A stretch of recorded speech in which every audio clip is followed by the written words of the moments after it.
Welcome to Instalock Mid, episode 4, a very special episode 4. As always, I am Mott Gnormf, joined by Aloysius, What up? Renzler, How you doing? and this week we have a special guest formerly of Smite Club, Formerly, Matt yes. Demers. Matt Demers, aka SMC Matt. I feel really bad because I have like the only kind of normal username compared to the rest of you. That's his real name, so go I'm just stalk like, him on the Matt, internet. you know what? I'm going to be boring, and I'm just going to be like, yeah, sure. Go and find him. So, crazy week in League. We got lots of great content for you, as always. But let's start off with our weeks. Renzler, how was your week?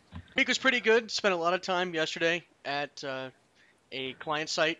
Things didn't go well, and I missed the normal recording time for the podcast. So Womp thank work for that. This last weekend was amazing. Evo 2012. It was beautiful. Evo, get hype. Oh, Evo was so amazing. There you go. Nice. Love it. Aloysius? I spent a lot of time this week trying to play Kog'Maw, miserably actually. I can play most AD carries, but Kog'Maw and I are just not seeing eye to eye. You're not agreeing. Yeah, not happening. How about you, Matt? I just watched Evo for a little bit. I didn't stick around for the Marvel vs. Capcom and the Street Fighter finals just because, like, again, I've got work in the morning. And that goes, or stuff rather, excuse me, goes till like 1, 2 in the morning, and I got a pretty early morning. Surprisingly, King of Fighters was probably my favorite thing to watch because I have no idea how it works, but it's a very pretty game. So seeing these guys, it was pretty much like Mexico versus Korea. There was no actual Americans playing. It was just Mexico versus Korea. And just seeing, being like, yeah, I'm going to root for the Mexicans just because they're kind of close to me in Canada, whatever. Geographically closest. Yeah, exactly. But it was a very pretty game. I ordered a pizza and just kind of watched some Final Eights and got utterly bored by Mortal Kombat 9. But other than that, I've just pretty much been I don't have a lot of time to play League of Legends nowadays just because I come online after work and I play a game or two, but I'm working on like some other side projects and League's kind of taking a little bit of a back seat, and we'll get into it later what the consequences of that is anyway.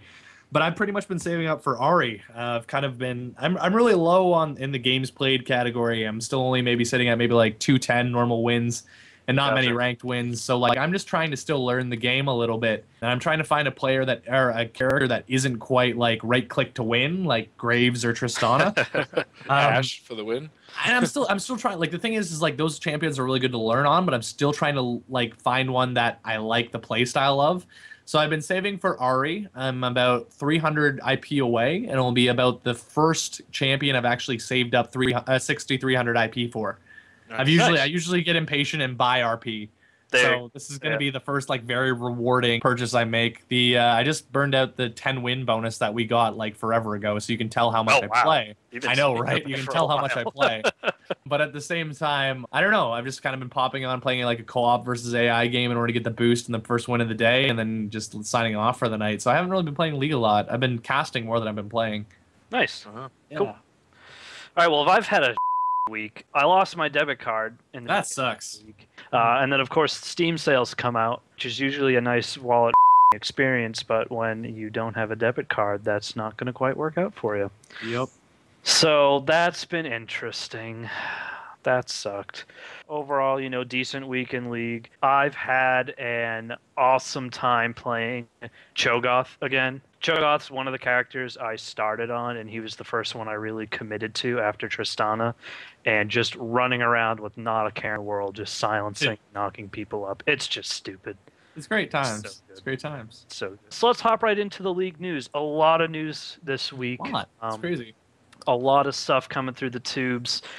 We are recording a day later than we normally do, so you get even more news because it's just been that crazy this week. Stuff coming out every single day. It's been intense to keep up with. But so our first bit of information comes from Surrender 20. We had some information come through about possible, well, actually confirmed, Katarina updates in the future. We are going to definitely be seeing a full art rework to match her more to the Season 2 artwork, which will look awesome because they've done a really good job with the art reworks so far. So to hear about another one coming up is really exciting. Also on the docket, apparently Rise and Nidalee. So those will be cool to hopefully see in the future. The beginning of this week, we heard some stuff about Zyra. Am I pronouncing that right? Zyra, I'd say Zyra. Morello had posted earlier about a plant mage champion and how he's always been wanting that, and it's been a thing that's been coming for a while. And so he pretty much came out and said, Champion 101 is going to be a plant mage. And then by the end of this week, not only do we have it confirmed, but we've got spell details. It's on the beta, and we had that art video. Aloysius, have you checked out Zyra much? I have. Kind of a new playstyle with some of the targeted abilities on seed type effects. As far as like the longevity of those, it does look like she has kind of a built-in ward into one of her abilities. So I am kind of looking forward to seeing that. From my playstyle, I can say that I'm not one of the champions I'm going to be buying on release, but I'd definitely be excited to see how she plays and how they kind of smooth her out.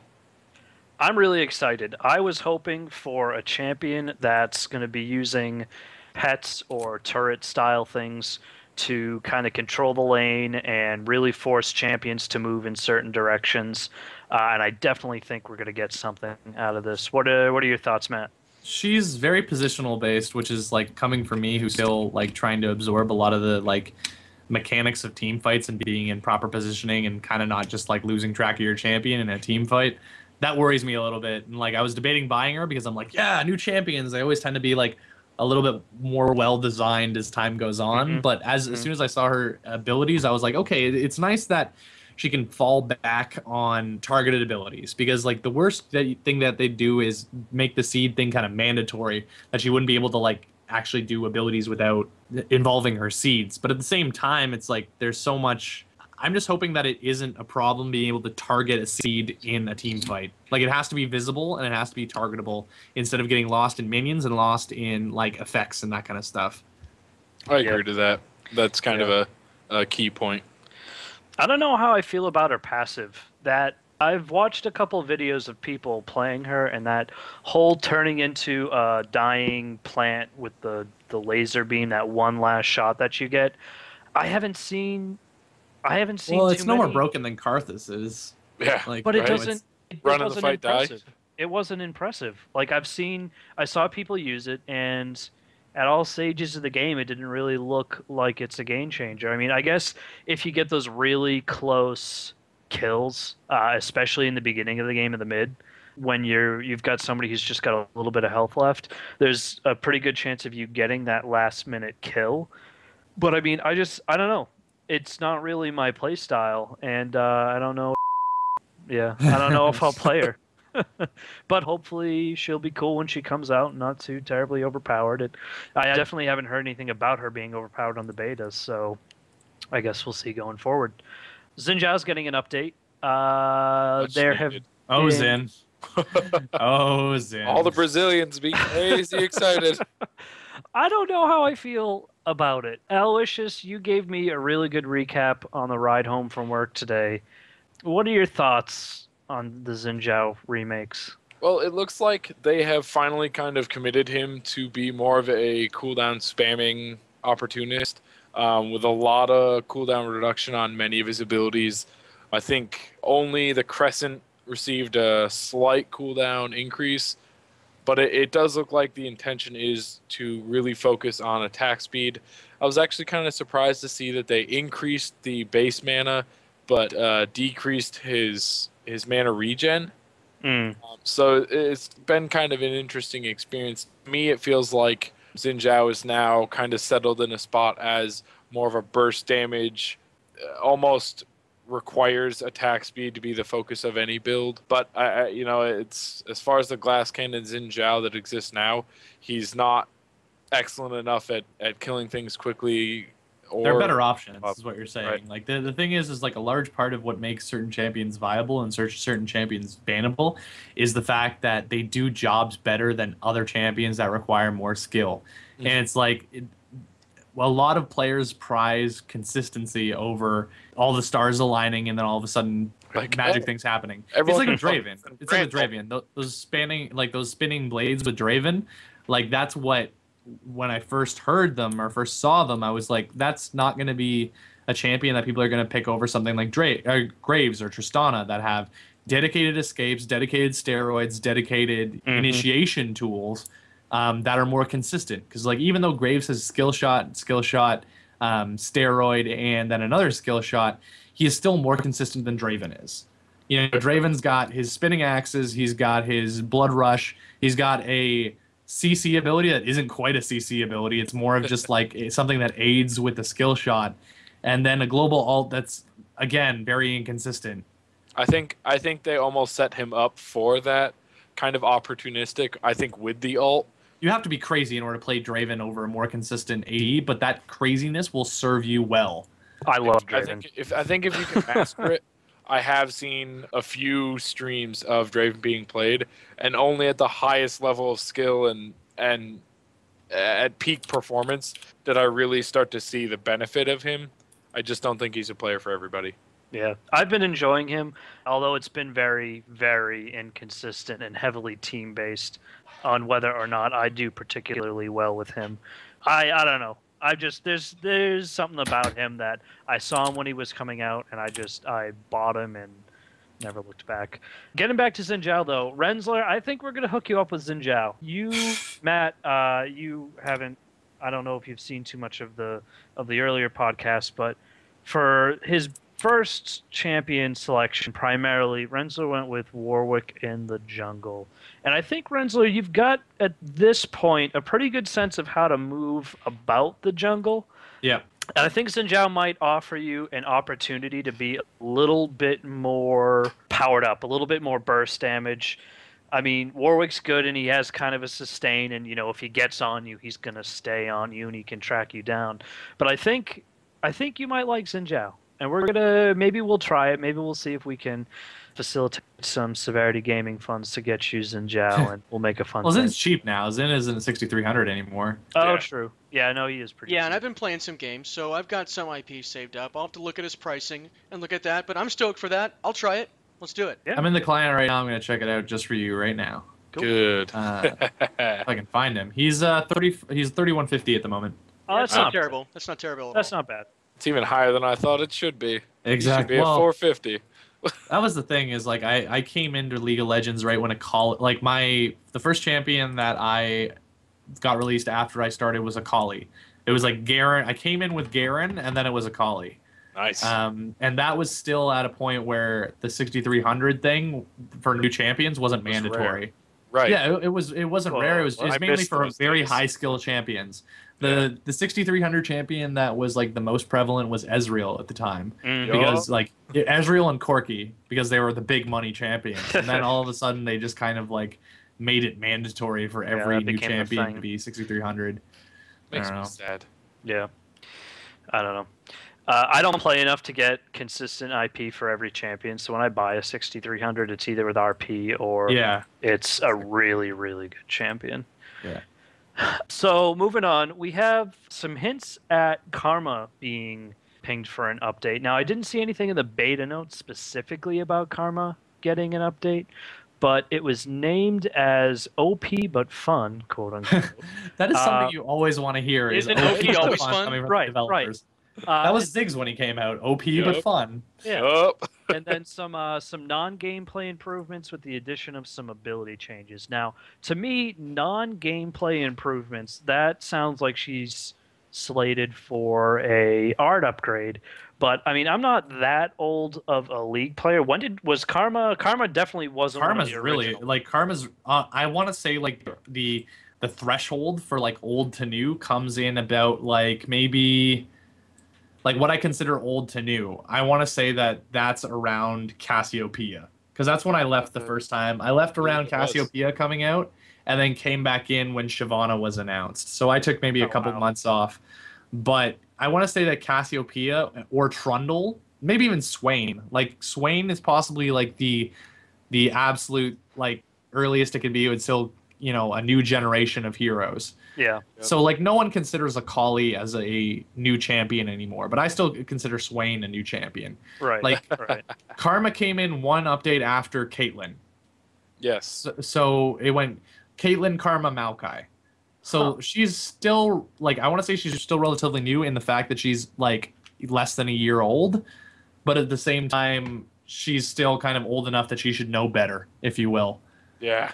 Like, it's not an absolutely new champion where they're still kicking, the bugs are still being worked out, or like Darius at release where he was getting pentakills and quadras the first day.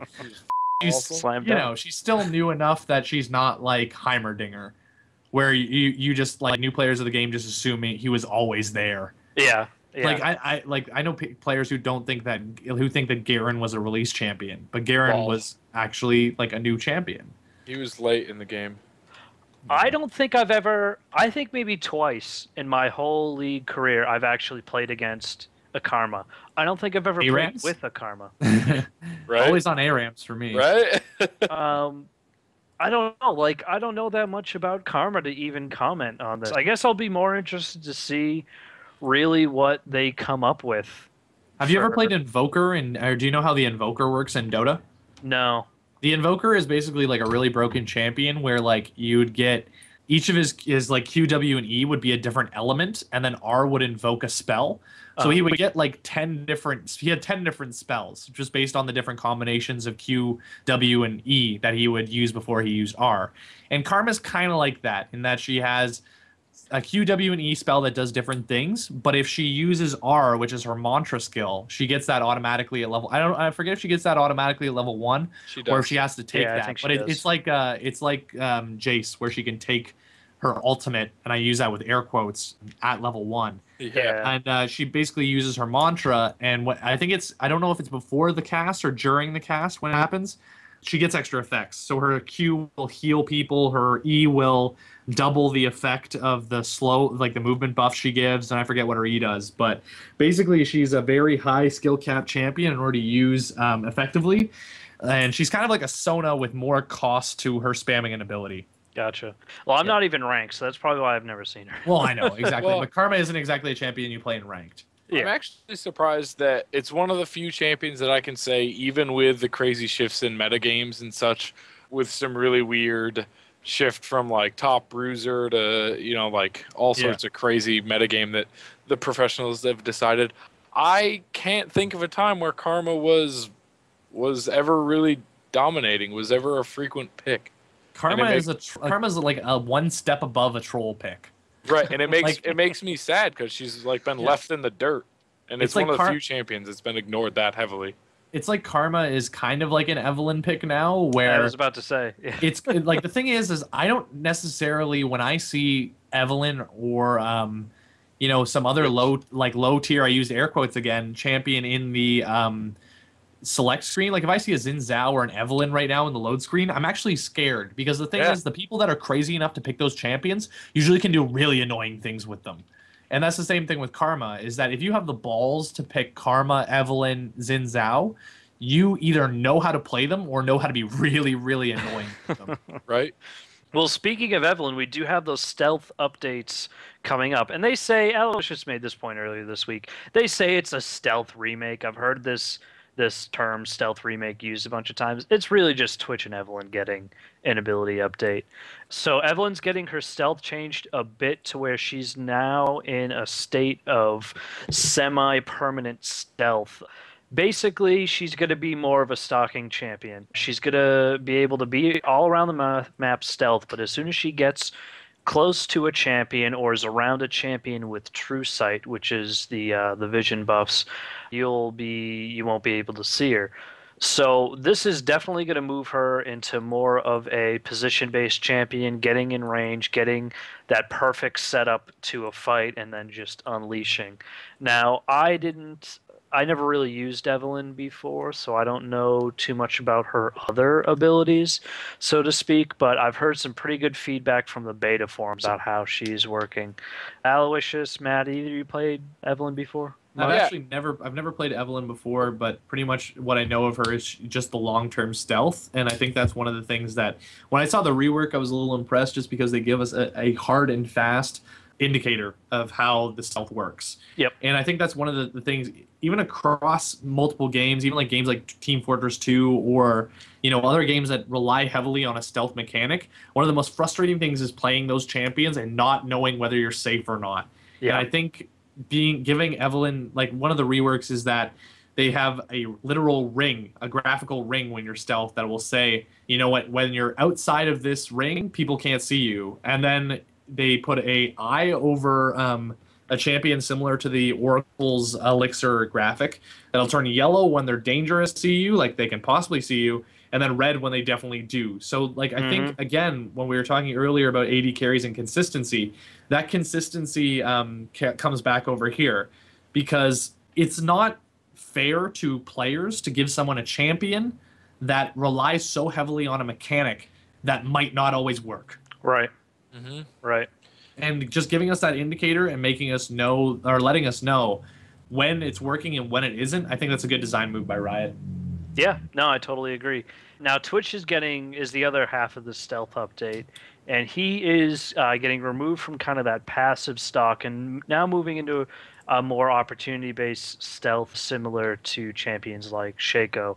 I personally, I'm kind of excited about this. I hate games where Twitch is involved because he just explodes out of nowhere and just tears you apart. He never seems to have any cost. Like, that's the thing that I find with playing Twitch and like playing with Twitches, playing against Twitches, is like he goes into stealth and then, you know, if the stealth is going to run out, he kind of just ducks into a bush and stealths again. Like having a shorter term stealth is going to make him more susceptible to wards and make him more susceptible to actually people running across him when he's out of stealth. Absolutely. You know, it's kind of, I think was a kind of an interesting point of view is that they really like, I like how in the little paragraph they released about Twitch's thing, they mentioned some complaints about the duration of his stealth.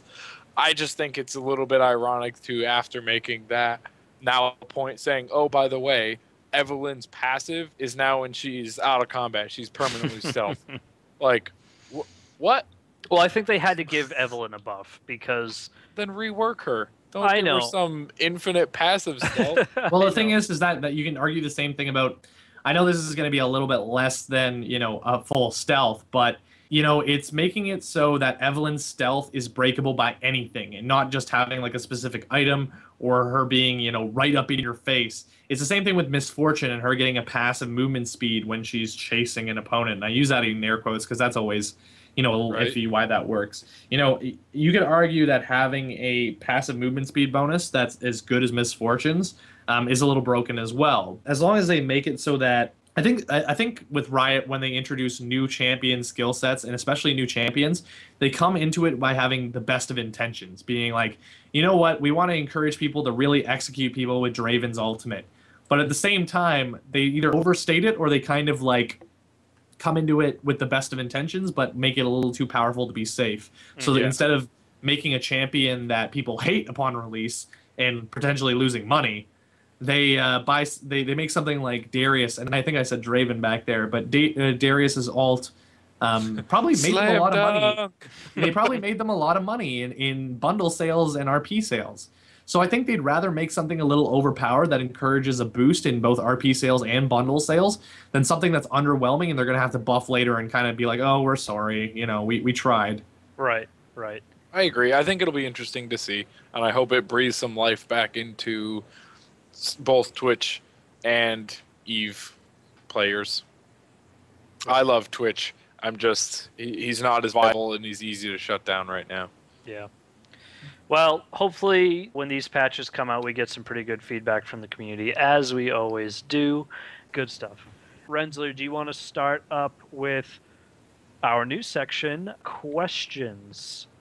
Yes. Questions is the lamest name for a section ever. Q&A. Q&A with Renzler. It's Q&A with Renzler. What's up, everybody? So you gotta insert that Price is Right music. You gotta put that. It's copyright, but I'll totally do it. Well, you know, change one note and remix it. You know. That's right.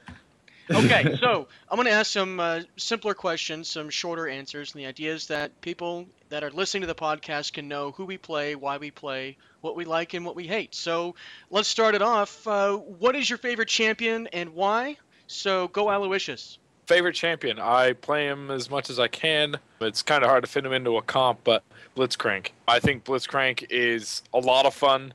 He's almost in the category of troll champion for me. He's unique, though I don't think they'll ever reproduce his skill set with anybody.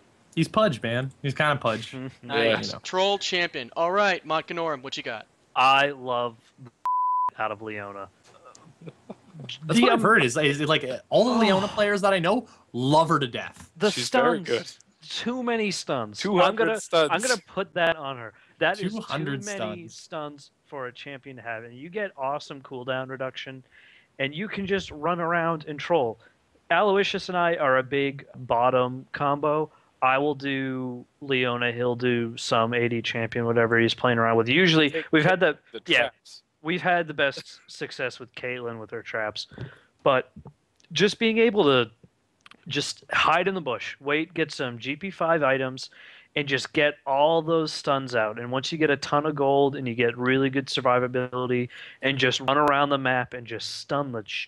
I'm swearing way too much for this episode, but the crud, I love it. stuff, all the darned stuns that she has, it's just amazing. I love it. All right, what you got for me, Matt?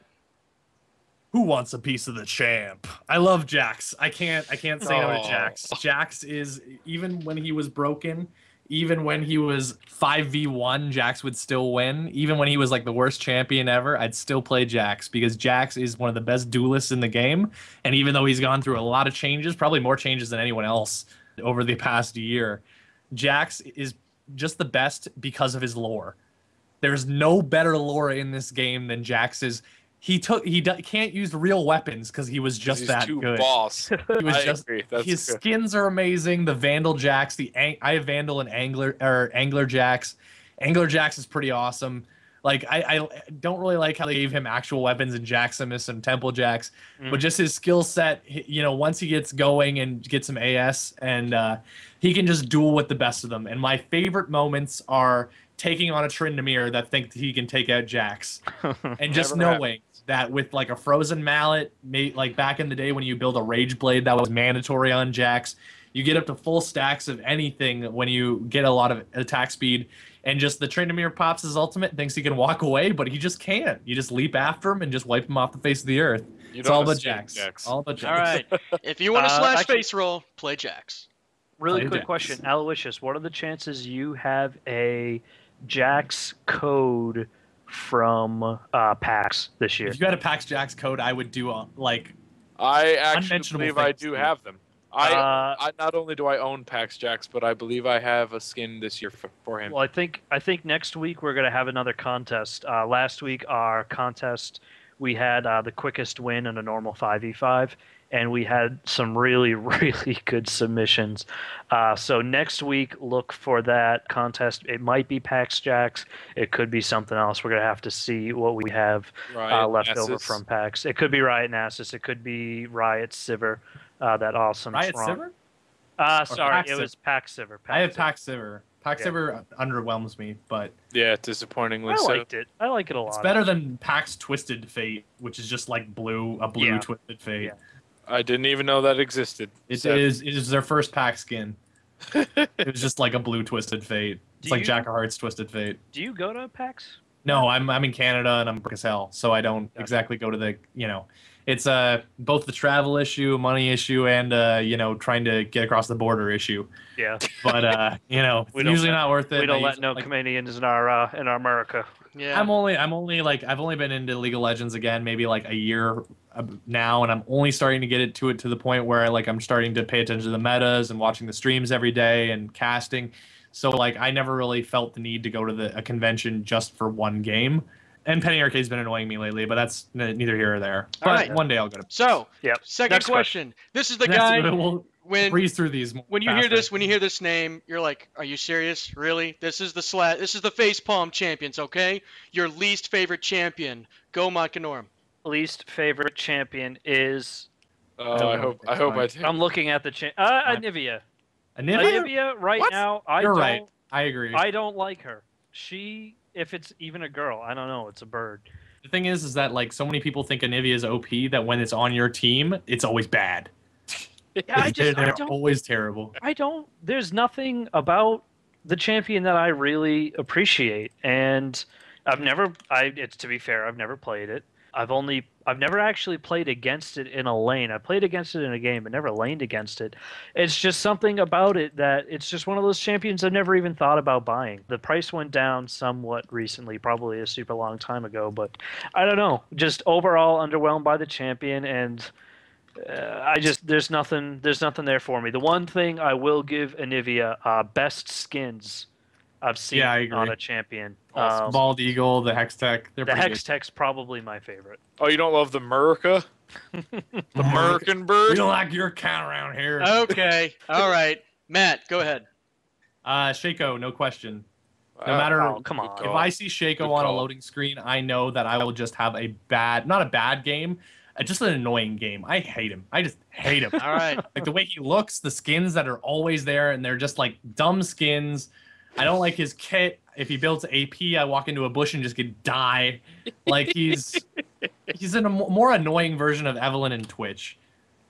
Okay. He's just so annoying. I hate him. Aloysius, least favorite champion. Mine is a little bit of a tie. One, Uric for his annoying skill set. And two, I hate Fizz's troll pull more than most things in the game. Oh my god. I've never heard that It's before. such horse. Tried to play Fizz when he was free. I can't. It wasn't working. Dodge for all me. the ultis, dodge all the turret shots. Actually, just pick all the skills and don't get hit by any of those. More power to you if you can actually play him, but Yeah, exactly. screw that. I'm swearing. This is episode swear. He's just so I am angry. so gonna edit Blame this. Matt. Okay. It's all So, Matt's fault. what is your Good. what is your all favorite my fault. champion ultimate? That button you just love hitting R and raffle pwn the entire screen. What do you got? Go ahead, Matt. Rumble.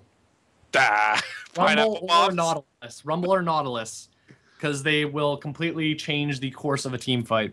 All right, Mr. Makanorum. I don't know if this counts, but Annie, when she has her passive up and you drop that, That counts. I've been playing a lot of Annie mid lately, and just dropping that bear when I actually make it and don't miss. It's just devastating. And that feeling when you hit level 6 and the person you're laning against starts backing off because they know that you're gonna just drop the bear on them and kill them. It's the best. Beware the bear. Beware the bear. Okay, Mr. Aloysius. Personal favorite, and I don't play him more. Ziggs. The massive Nice, bomb, yes. the huge AoE. So good. Yes, so definitely. good. Okay, well, we're gonna stick with you, Mr. Aloysius. What is your favorite champion ability? Favorite champion ability? Damn. I guess favorite champion ability that I absolutely have to say is Blitzcrank Grab, the Q. Yep, I So will good. agree with you there. How many first bloods I've gotten from that Mhm. is just Probably ridiculous. crazy. Okay, Mr. Makanorum, what you got? I'm going to actually go with a really basic ability, the Leona Q stun. It's simple, it's effective, and it's just so OP when that's the first thing you take, especially if you get another bot laner with a some sort of slow or stun. It's awesome. It's just fantastic. I can tell you I hate receiving those. In the games that I've played, I Stunned do the- not like running away. Oh, look, I'm stunned.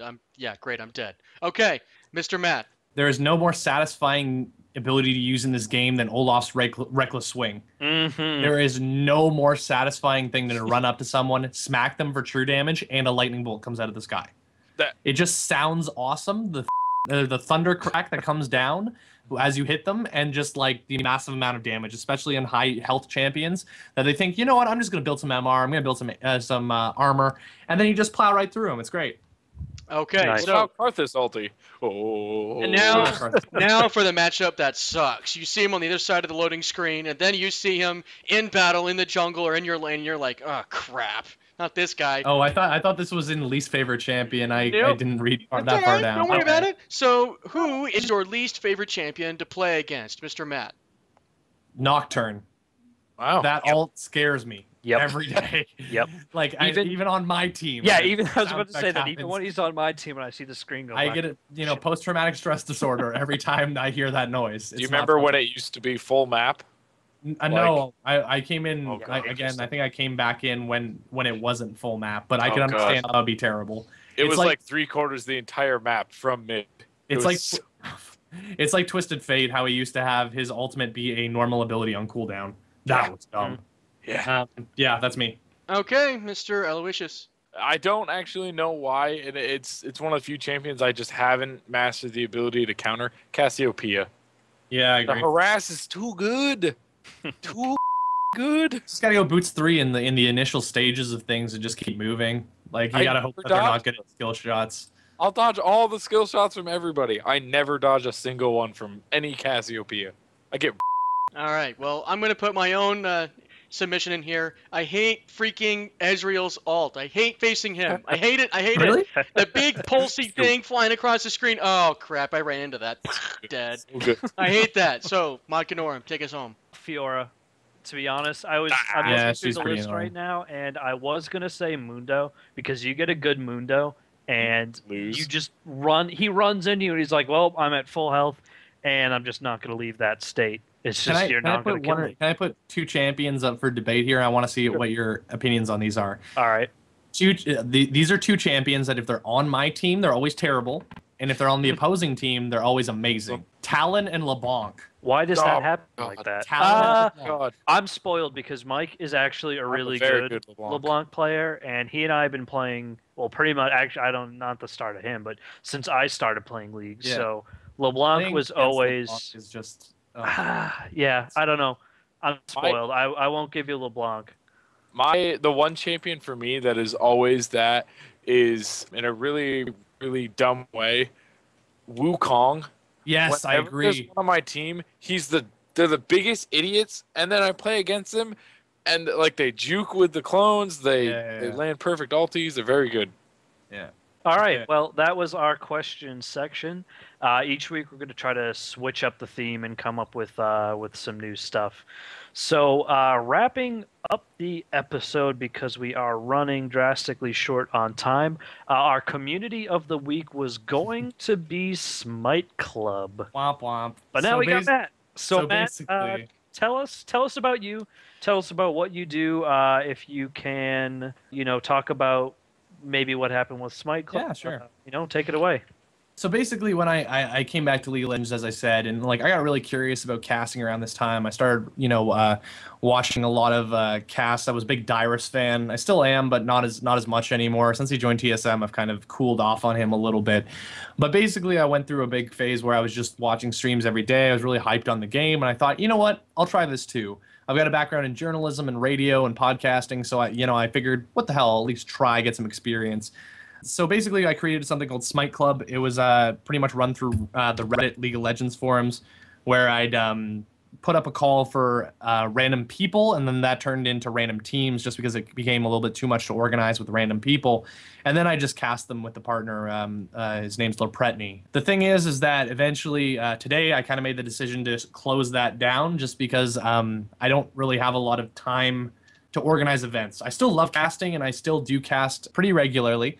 The only thing is that the event's creation process is a little very, very strenuous, very kind of like you're dealing with a lot of outside forces, and it may, for people that do have 9-to-5 jobs and other pursuits, it may be a little much to try to do that on a week-to-week basis. So basically, I just decided, you know what? If I still want to cast, I'm going to do it on my own account, like my own Twitter account, and kind of do it as me, as opposed to under the Smite Club banner. Right. So basically, what I'm doing now is just kind of casting wherever I can. It's going to be a good time. There you go. But pretty much, we were going to do a little bit of a spotlight on that, and then the unfortunate circumstances led me to kind of substitute this. I just want to say that if you guys are thinking about streaming yourselves, creating your own kind of events, there's a couple things you guys should take into account. One, you guys should make sure that your PCs are pretty darn good. Processor speed is more important than graphics power speed, so you're going to look for fast processors and pretty good graphics cards. The other important thing is having a good internet connection. You should look for something like 3 to 5 megabits per second upload in order to get kind of the mandatory 720p with good quality. Right now, I'm on 1 megabit a second upload just because the internet in Canada isn't the best. I'm looking to change that in a little bit, but pretty much the faster upload speed that you have, the better quality you're going to have, and that's kind of king in terms of League of Legends games. And the last thing is just consistency. And consistency ranges a number of things. It can be casting the same day every week, or casting 5 days Monday to Friday, or whatever you feel comfortable with. And the other thing is just learning consistency in calling names, not doing ers and us when you can, and just kind of like learning the players that you're casting and learning the meta. It's just a lot of reading, a lot of watching streams, and just a lot of taking the game seriously instead of just, popping on every once in a while being like, oh, I don't remember that champion's name, I don't remember that skill name. Mm-hmm. The more serious you take it, the more audience you're going to please, and I guess, and the more audience you're going to get in the long run. Being good with like Twitter and Reddit and that kind of stuff is really good as well. And, just put as much effort as you can into it, and look to guys like this lovely podcast who are looking, for people to talk to, because, any publicity is better than no publicity. And I'd like to thank you guys so much for having me on this podcast. And thank you for joining us. We're in the same situation as any person coming in to this news. So, having experienced people like you coming on and talking with us and spending, your free time with us is always a great thing. Anytime, gentlemen, anytime. Happy birthday, sir. Thank you. Yes, happy belated birthday. Thank you. So that is going to wrap it up for Instalock Mid episode 4. Thank you for joining us weekly here. We are on YouTube, Google Play, iTunes, and more. So check us out every week, and we will see you next week. Facebook and Twitter. There we Facebook go. and Oh, Twitter. and Facebook and Twitter. Working on that. So this is Mock Norm signing off with Aloysius, Don't be baddies. Renzler, Don't be baddies. What up? and our special guest for the week, Matt. Yes, and if you'd like to follow me on Twitter, you can do so at twitter.com/mattdemers. If we have show notes, I'll make sure we get that in there. But And if you watch yeah, the if you YouTube guys wanna video, the follow me- link's on your screen. Perfect. Yeah, my Twitter is that. I tweet a lot about comic books and League of Legends and other nerdy things. So yeah, check me out there. Awesome.